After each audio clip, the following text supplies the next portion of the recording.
Babat TV Sunnah, belajar agama baru alim. Nah sekarang datang buku yang orangnya sendiri meninggal dengan aman di tempat yang dia tuduh sebagai haus darah itu. Dan banyak sekarang pemimpin-pemimpin Arab yang dulu sangat berseberangan di Arab Saudi, setelah mereka jatuh berlindungnya ke Arab Saudi. Pemimpin Yaman ke Arab Saudi, pemimpin Tunis ke Arab Saudi, dan masih banyak yang lari ke Arab Saudi yang mereka sudah berkuasa. Kan tadi kalau nanti mereka berkuasa akan dihabisi. Mana? Oh itu dulu, sekarang enggak lagi dulu. Ya kita kan bicara sekarang nih. Berarti kitab ini tidak layak dibaca sekarang. Ya kalau dikatakan ini kan dulu, sekarang tidak lagi, alhamdulillah ada berubah. Ya kalau udah berubah, buang kitab itu, karena kitab itu kitab fitnah. Fitnatul Wahabiyah itu kitab fitnah. Jelas, nah, jadi jelas itu yang memfitnah sesuatu yang tidak terjadi lalu dikatakan ada. Oh itu dulu. Kemudian dulu pun juga perlu dicatat. Orang dalam kondisi perang tidak mungkin tidak membunuh Syekh. Ya, Syekh Muhammadul Wahhab sendiri mengatakan kami tidak pernah memulai memerangi kecuali kita sudah diperangi. Nah di dalam kitab Fitnatul Wahabiyah mereka mengafirkan semua yang tak sepaham dengannya.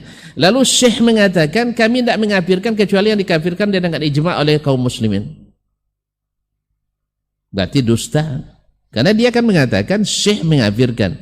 Syekh sendiri menjawab itu fitnah orang-orang yang memusuhi kita. Yang dipegang perkataan dia atau perkataan orang ini yang tukang fitnah? Perkataan Syekh. Perkataan Syekh.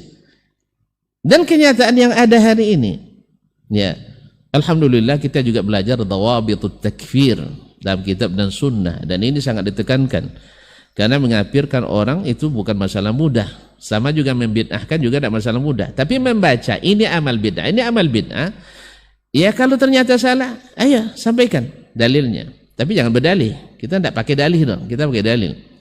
Kita kan sudah tahu bahwa Al-Quran hadis. Hadis itu bagi tiga, perkataan Nabi, perbuatan Nabi, dan persetujuan Nabi. Di mana persetujuan Nabi dengan amalia itu? Enggak ada. Kemudian dikatakan oleh Nabi, ini bisa dipahami ini. Siapa yang memahaminya? Sahabat tidak memahami seperti itu. Tabi'in tidak ada yang mengamalkan itu.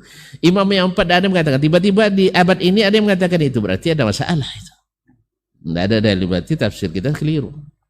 Karena dibuat dulu baru dicarikan dalihnya, bukan dicarikan dalil. Yang seperti ini tidak mungkin kita katakan ini sunnah. Karena apa? Tidak ada dalam perkataan, tidak ada dalam perbuatan, dan tidak ada dalam persetujuan. Oh berarti antum tidak paham hadis Nabi.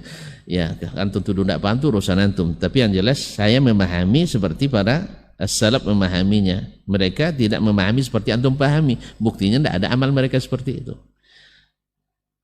Lalu semua yang tidak sepakat dengan mereka dikafirkan, semua tidak sepakat mereka dikeluarkan dari Islam. Siapa yang bilang? Ini perkataan Syekh jelas.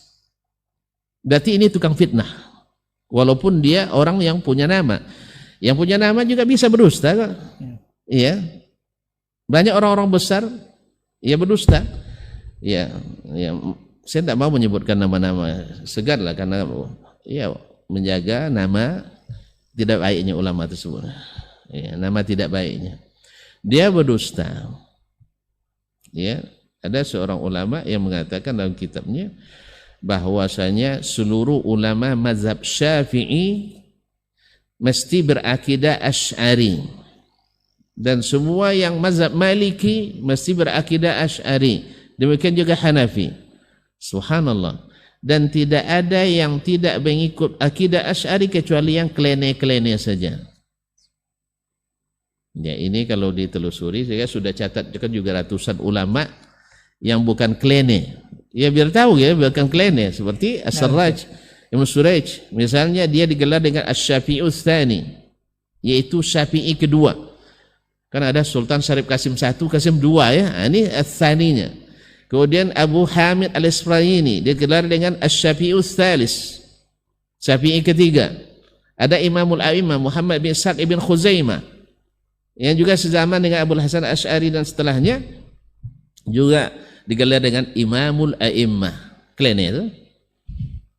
Berarti ulama itu tadi juga memfitnah. Seolah-olah, dan bahkan ulama-ulama besar ramai mereka yang nyata-nyata menolak akidah itu. Nyata-nyata menolak. Oh enggak, mereka mengafirkan. Sama. Di sana juga ada yang mengafirkan, sebelah sini juga mengafirkan. Karena di setiap golongan pasti ada yang gulu. Ada yang gulu, pasti ada. Tapi apakah itu yang merupakan manhaj umumnya? Tidak. Jelas ya? Ya, Ustaz. Jadi oleh sebab itu, karena kitab tadi fitnahnya secara umum, siapapun yang tidak bersependapat dengan mereka halalkan darahnya, kan fitnah itu, walaupun seorang ulama besar. Karena kita bukan menukil kebenaran itu bukan karena besarnya nama, tapi kenyataan yang membenarkan atau mendustakan.